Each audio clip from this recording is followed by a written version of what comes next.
So morning. Welcome back from the break. This is going to go fast. We don't have as long as we would love, but I think it's going to be a spirited conversation. I've got somebody super smart flanking the stage for me, so very excited about it. So without further ado, before we get into it, I'll allow you to introduce yourself, your role very quickly, and then we're going to lightning rod this thing, okay? Okay, thank you so much, Albert.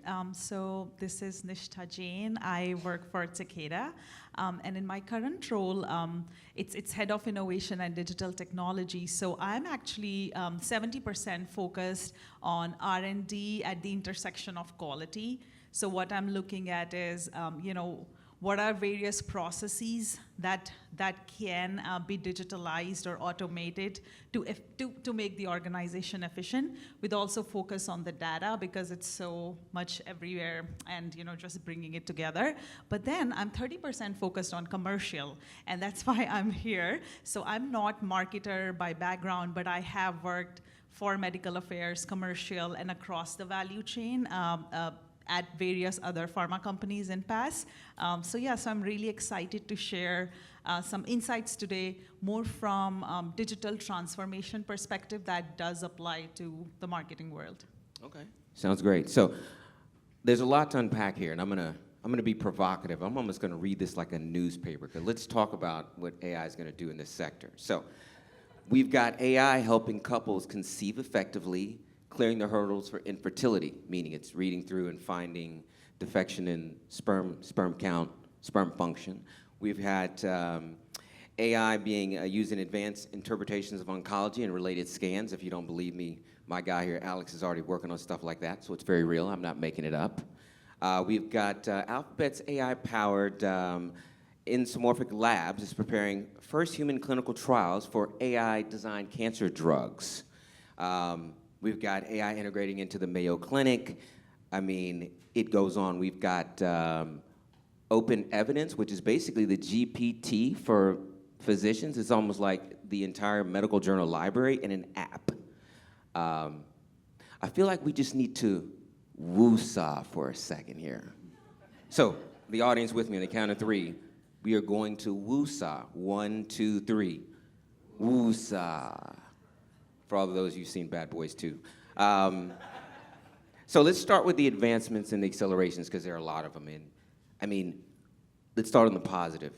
What are some of the ways that you see AI being super impactful when you think about, from biosimilars, biotech, pharmaceutical, marketing, at its best? Because this is a lot of stuff that could have profound implications. True. So first of all, what all you said is just very limited in what we are seeing right now. Because we are here, at the Brand Insider Summit, so I'll focus on the marketing aspect.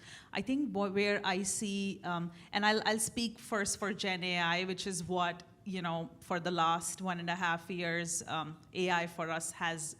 Actually, people have started to see that actually AI is working for me. Because prior to this 1.5 years ago, it was machine learning where data is not right and people are stuck. And it's very, very hard to convince how to leverage it. You need data scientists, so all of that. So in Gen AI space, I think content generation is where I've seen certainly how it's very faster.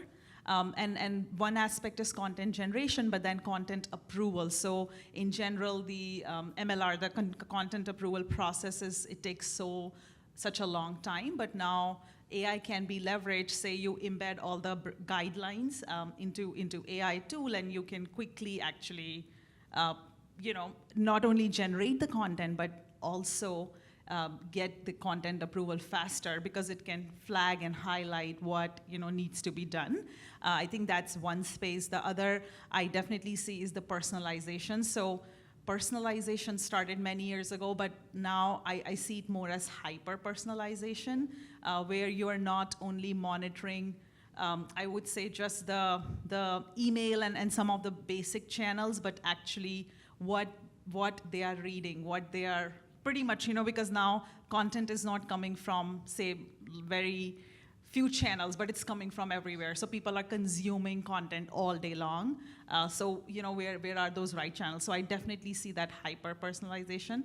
So those are the two areas. And next best action is really popular. So I think AI in that is taking it to the next level. Well, I like what you said about content, because when we get into content, I think the biggest thing comes down to the sources of truth. Medicine has always been an evidence-based business. Physicians is about standard of care. But when you look at the speed of information, we talked about on our panel yesterday, getting to patients before it gets to the doctor, you're talking about a power shift. Where they say news stopped being news when it was 24 hours, it becomes entertainment, and it's not news when you tell me how to think about it. That's what we're looking at, but we're dealing with one's health. So how do we look at managing around sources of truth? The open evidence platform is based on not crappy internet data, but real medical data, like Mayo Clinic information. Like, they did it the right way. Most people aren't doing it the right way. But how do we start to look at governance around sources of truth? Yeah, so first of all, I think the panel that we were in with Diane and Alex, they were discussing so many aspects of this part.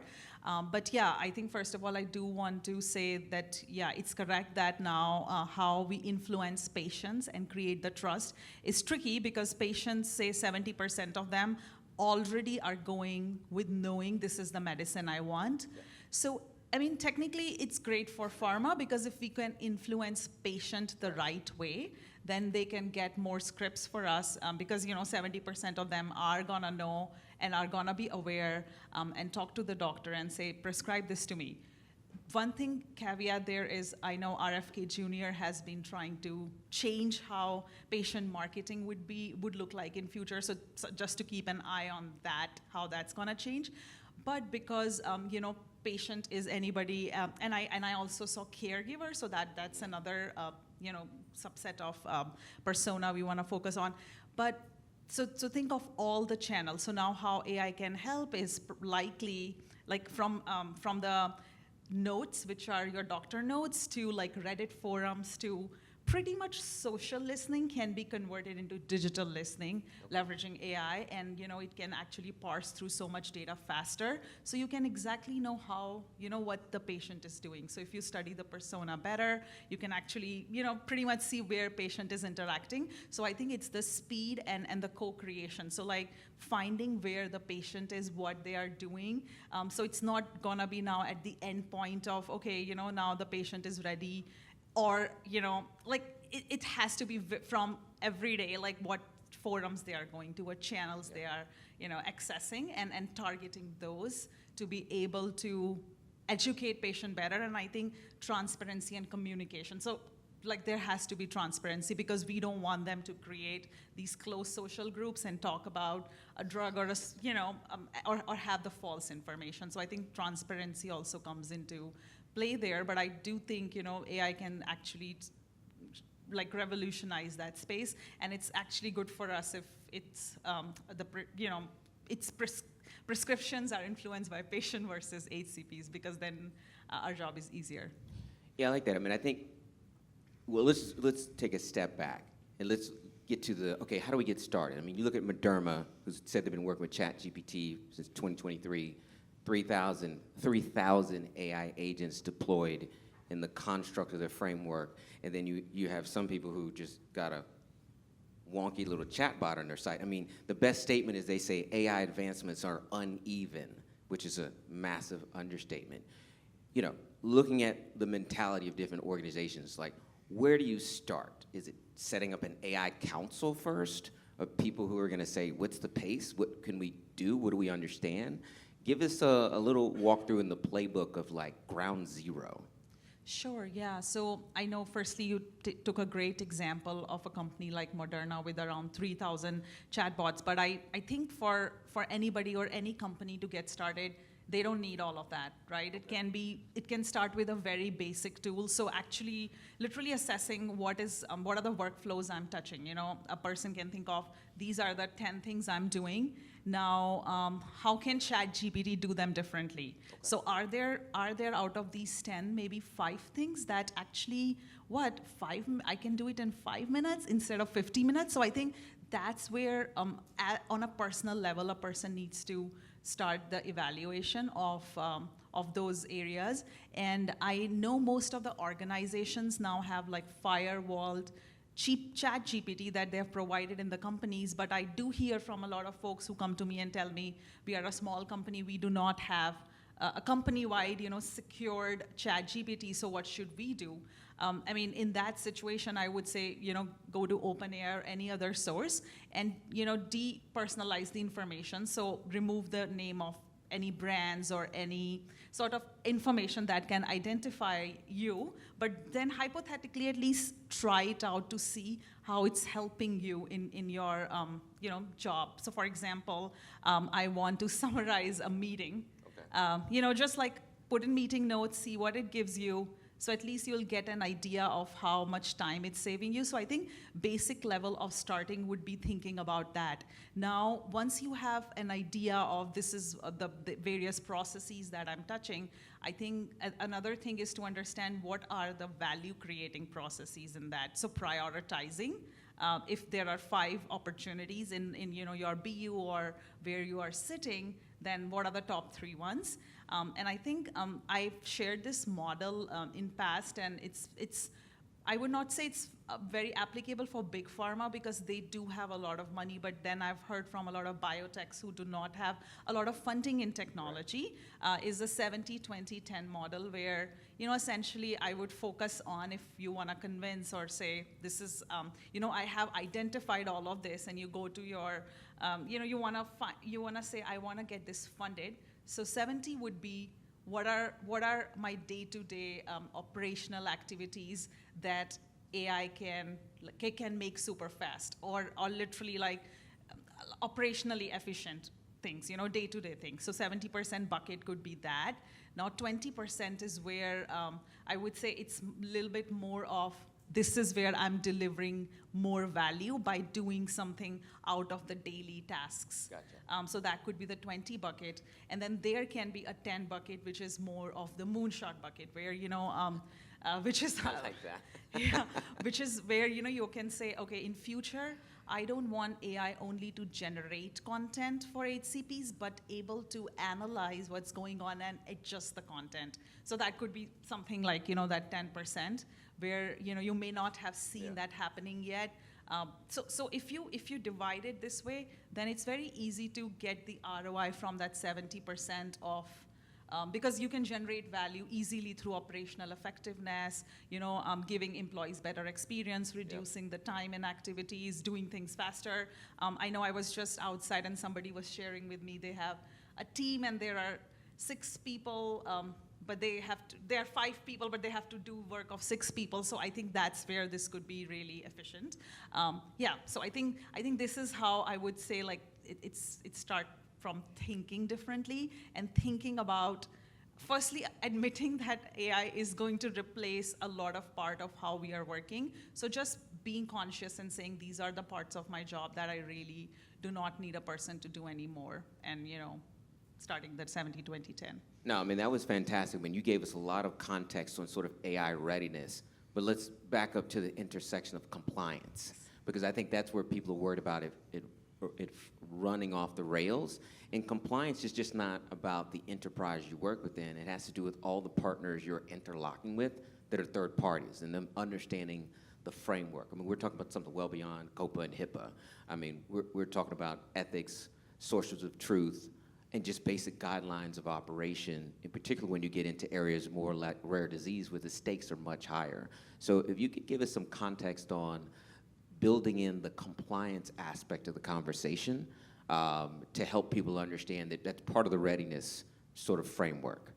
Yeah, so I think one thing I can certainly share, and this is how Takeda rolled out some of the AI initiatives, is at the central level, they created a team where they brought in experts from every single function, and that's the central team where if you have a great idea, say where you can use Gen AI, you submit the idea through that portal. So it's more of like AI governance body. And the great thing about that is they have visibility across the value chain. So they can see what's going on in R&D versus in medical, in commercial, etc. And it's very interesting, but I was able to identify a use case that way, which finance was using, for example, and the same use case can apply to R&D quality. So same thing, but different data, and you can change the UI. So I think that governance body really helps in that aspect. And then, again, FDA guidelines, HIPAA guidelines, GDPR. So AI can, again, work with where you can actually use an AI tool to embed all these guidelines in anything you are doing. You can obviously ensure that you are to the par, because it can actually help you do faster. But obviously keeping a human in the loop, because I would not, when it comes to compliance, I would not rely 100% on a ChatGPT-like tool. So there's definitely that human needs to be in the loop. So yeah, so we established this governance body where somebody's managing all these areas, and then it's also firewall. So I think that's very important, because the data that we are now experimenting on is not going outside of the company, and it's staying within the company. So I think that's like kind of model where a central governance body can help in regulation.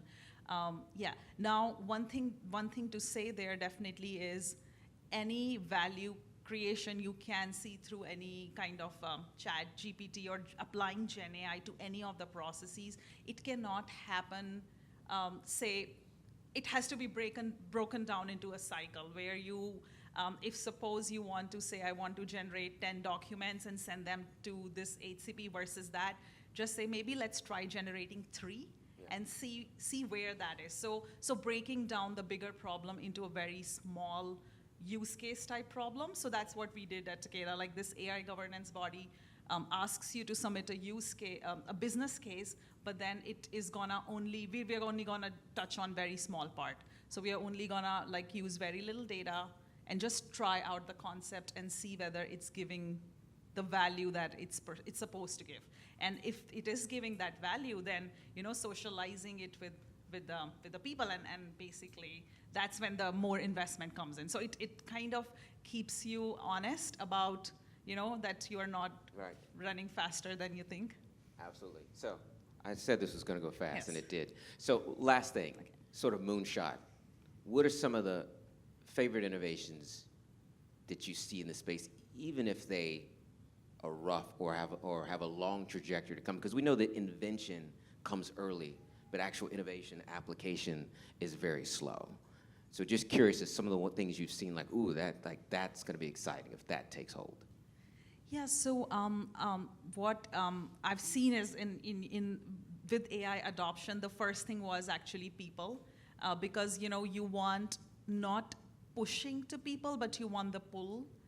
In the audience, you want people to actually understand how AI could help them and come up with that. So I think what at least I've seen in the past 1 year, and at my company, like people who literally would say, I do not want to use this thing, are now, this is my best friend, do you know how I used it? So I see that excitement coming from people. So I think adopting AI is not about actually a tool. You can contract with any company, any vendor, bring a tool, but if people are not going to use it, I think it's not the right tool. So I would say, I think it's like the digital mindset is what I have started to see, which is I think the biggest sort of innovation. Yeah. So I think driving that is the key, I would say. Like if that is there, then I think for advancing AI or Gen AI for any company is very easy. Yeah, I love that. I love the fact that you didn't name drop a tool. You actually said intellectual curiosity would be the it, and I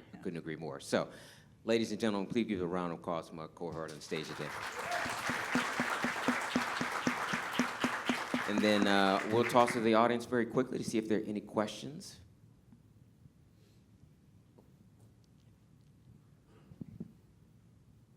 Thank you. Joe Mandisi, Media Post. That was great. You explained really well how you're using it internally and the policies, compliance, and ethics. How much are you developing a strategy now for outside agent-to-agent marketing where your machine or your people are talking to the agent, the AI agent of a doctor or a patient?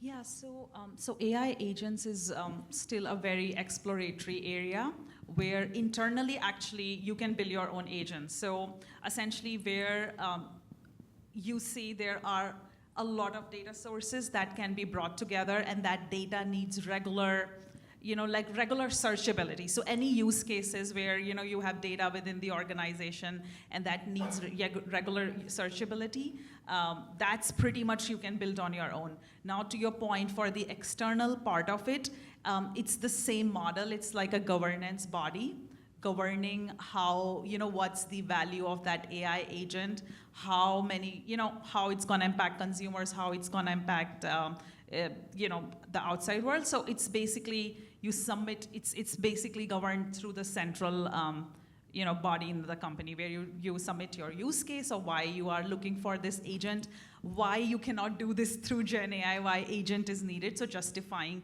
the actual need of the agent, and then trying to embed it.